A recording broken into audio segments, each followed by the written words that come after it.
अलीगढ़ मुस्लिम university पर supreme court का बड़ा फैसला।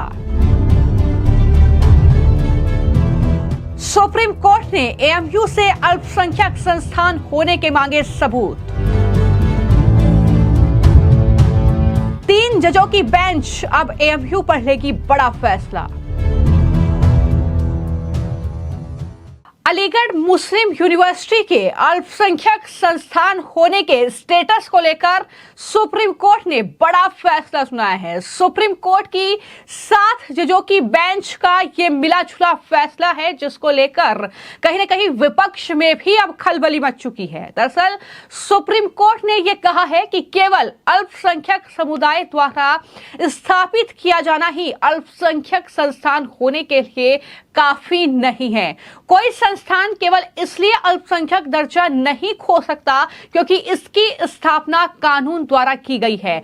यानी यहां पर सुप्रीम कोर्ट की 7 जजों की बेंच, जिसमें सीजेआई चंद्रचूड़ भी शामिल थे, उनकी तरफ से जो फैसला सुनाया गया है वो दरअसल अल्पसंख्यक ये संस्थान है या नहीं है, इसको लेकर अंतिम मोहर नहीं लगी है, लेकिन कहीं ना कहीं एक पैमाना तय कर दिया गया है कि ये तमाम चीजें हो सकती हैं, जिसमें उन्होंने साफ तौर पर यह कहा कि अगर केवल अल्पसंख्यक समुदाय द्वारा स्थापित इसे किया गया है तो वो इसके अल्पसंख्यक संस्थान होने के लिए काफी नहीं है।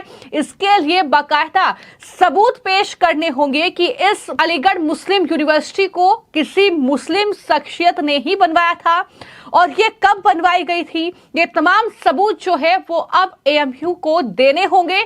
और इसी के साथ जो कोर्ट ने बड़ा फैसला सुनाया है वो ये कि इस पर अब 3 जजों की जो बेंच है आने वाले वक्त में वो दरअसल फैसला लेगी। ये आखिरी फैसला नहीं है। हालांकि एएमयू का जो अल्पसंख्यक संस्थान होने का जो स्टेटस है वो सुप्रीम कोर्ट ने बरकरार रखा है अभी के लिए, लेकिन इस पर जो अंतिम फैसला है एएमयू अल्पसंख्यक संस्थान है या नहीं है, इसको लेकर अब 3 जजों की सामान्य बेंच जो है वो दरअसल आने वाले वक्त में फैसला सुनाएगी। कोर्ट ने इस फैसले के आधार पर एएमयू के अल्पसंख्यक दर्जे पर फैसला लेने की जिम्मेदारी 3 जजों की बेंच पर छोड़ दी है। तो ये कहीं ना कहीं मुख्य बातें हैं जो इस पूरे मामले को लेकर सीजेआई, डीवाई चंद्रचूड़ और बाकी जो जजेस थे उनकी तरफ से की गई। मैं आपको ये भी जानकारी दे दूं कि इस पूरे मामले में जैसा कि मैंने बताया कि 7 जज थे इस बेंच में, जिसमें से 4 जो जज थे जिसमें सीजेआई भी शामिल थे, उन्होंने दरअसल ये माना कि जो एएमयू है वो दरअसल अल्पसंख्यक संस्थान है, वो बरकरार उसका स्टेटस रहना चाहिए। लेकिन 3 जो जजेस थे उन्होंने इस पूरे मामले में यह कहा है कि एएमयू जो है वो अल्पसंख्यक संस्थान नहीं है। तो जैसा कि मैंने बताया कि जो 3 जज थे उन्होंने दरअसल ये साफ तौर पर कहा है कि ये दरअसल एक अल्पसंख्यक शिक्षण संस्थान नहीं है। तो इस तरीके से 4 जज के फैसले को सीजेआई ने बरकरार रखा और ये भी कह दिया कि अब सामान्य जो बेंच होगी 3 जजों की वो दरअसल इस पर आने वाले वक्त में फैसला करेगी। हालांकि इस बीच मैं आपको यह भी जानकारी दे दूं, जिसको लेकर विपक्ष जो है वो जश्न मना रहा है, एएमयू में भी इसको लेकर जश्न देखने को मिल रहा है। उसकी वजह यह है कि दरअसल एक जो इस पूरे मामले को लेकर एस अजीज बादशाह बनाम भारत संघ मामला है दरअसल 1967 का, उसके फैसले को खारिज कर दिया है। उसमें यह कहा गया था कि जो अलीगढ़ मुस्लिम यूनिवर्सिटी है वो अल्पसंख्यक संस्थान नहीं है। तो उस फैसले को हालांकि इस बेंच ने पलट दिया है, जो जज का फैसला था उन्होंने पलट दिया है, लेकिन इसी के साथ सीजेआई ने यह भी कहा है कि कोर्ट को यह अवश्य जांचना चाहिए कि जो विश्वविद्यालय है उसकी स्थापना किसने की और इसके पीछे सोच किसकी थी। यानी यहां पर अभी तक यह प्रूव नहीं हुआ है कि आखिर अलीगढ़ मुस्लिम यूनिवर्सिटी की स्थापना की किसने थी, क्या वाकई किसी मुस्लिम शख्सियत ने इसकी की स्थापना की थी, और अगर ऐसा है भी तो ये स्थापना कब की गई थी, क्या संविधान लागू होने से पहले की गई थी या बाद में की गई थी। ये तमाम बातें जो हैं वो कहीं ना कहीं इस पूरे मामले को लेकर कोर्ट में कही गई हैं। सीजीआई ने कहा कि अगर ये अल्पसंख्यक समुदाय की ओर से इशारा करती हैं तो संस्थान आर्टिकल 30 के तहत अल्पसंख्यक का दर्जा हासिल करने का दावा कर सकता है। यानी ये भी कोर्ट ही तय करेगी आने वाले वक्त में, आर्टिकल 30 के तहत भी अगर वो दावा करता है तो उसमें भी कई पहलू होंगे, उसमें भी कई चीजें होंगी, जिसके बाद ही अलीगढ़ मुस्लिम यूनिवर्सिटी अल्पसंख्यक शिक्षण संस्थान है या नहीं है वो दरअसल कोर्ट तय करेगी। तो ये तमाम बातें कोर्ट की तरफ से कही गई है, लेकिन इस पूरे मामले को लेकर कई चीजें हैं और जिस पर चर्चा लगातार हो रही है, क्योंकि ये मामला लगातार कोर्ट में रहा है। इसको लेकर चाहे वो 1967 का फैसला हो, फिर चाहे उसके बाद इलाहाबाद हाई कोर्ट का फैसला हो, या उसके बाद सुप्रीम कोर्ट में जब ये मामला पहुंचा तो 2019 में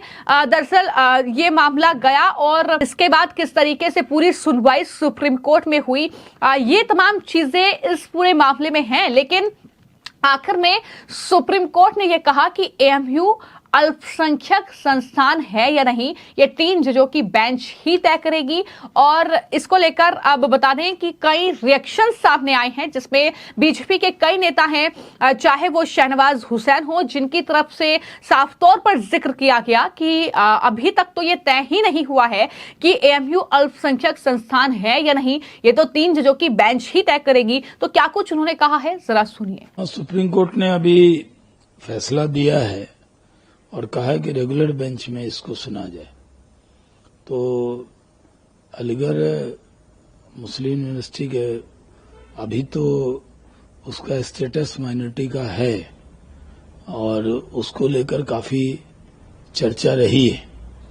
और क्योंकि जब आप भारत सरकार से मदद लेते हैं तो जो रूल सब जगह फॉलो होता है वो वहां भी फॉलो करना चाहिए।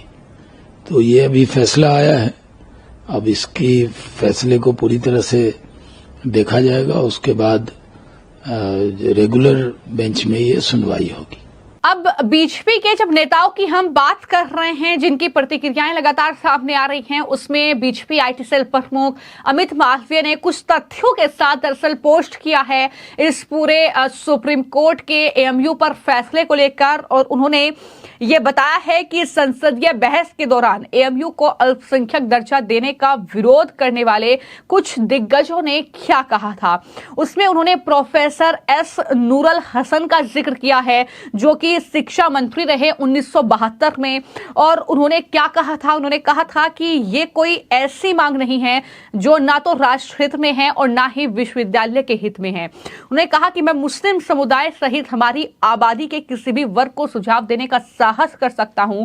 किसी एक संस्था को केंद्र सरकार द्वारा विशेष रूप से एक समुदाय के लाभ के लिए या एक ही समुदाय द्वारा संचालित नहीं किया जा सकता है। तो ये नूरुल हसन जो प्रोफेसर रहे हैं, शिक्षा मंत्री रहे हैं, उनका बयान था एएमयू के अल्पसंख्यक स्टेटस को लेकर।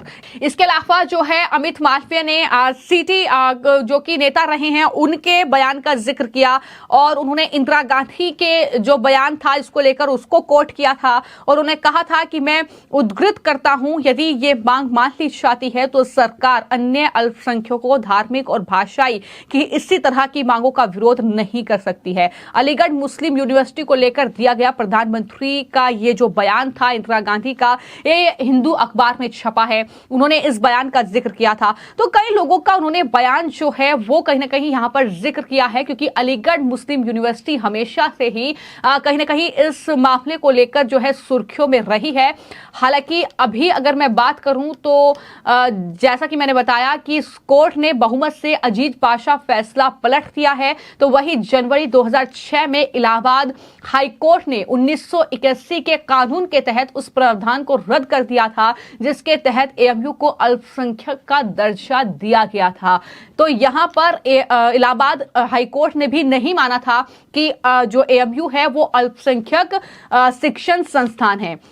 इसके अलावा जो चंद्रचूड़ सीजीआई हैं, उन्होंने कहा कि न्यायमूर्ति सूर्यकांत, न्यायमूर्ति दीपांकर दत्ता और न्यायमूर्ति सतीश चंद्र शर्मा ने अलग अलग असहमति वाले फैसले लिखे हैं। जस्टिस दत्ता ने सीजीआई से अलग राय रखते हुए फैसला दिया है कि एएमयू एक अल्पसंख्यक संस्थान नहीं है। इस तरीके से इस पूरे मामले को लेकर ये जो बहस है ये सुप्रीम कोर्ट में हुई है। हालांकि सुप्रीम कोर्ट ने 1 फरवरी को ये फैसला सुरक्षित रख लिया था और उसके बाद आज जो है वो फैसला सुनाया गया है। तो आने वाले वक्त में अब देखना दिलचस्प ये होगा कि इस पूरे मामले को लेकर जो 3 जजों की बेंच बैठेगी उसमें एएमयू क्या अपने अल्पसंख्यक शिक्षण संस्थान होने के सबूत पेश कर पाएगा और क्या ये तमगा आने वाले वक्त में एएमयू हासिल कर पाएगा या एएमयू को निराशा हाथ लगेगी, ये कहीं ना कहीं अब आने वाले वक्त में देखना होगा। फिलहाल आपकी इस पूरे मामले को लेकर क्या राय है हमें कमेंट बॉक्स में जरूर लिखें। धन्यवाद।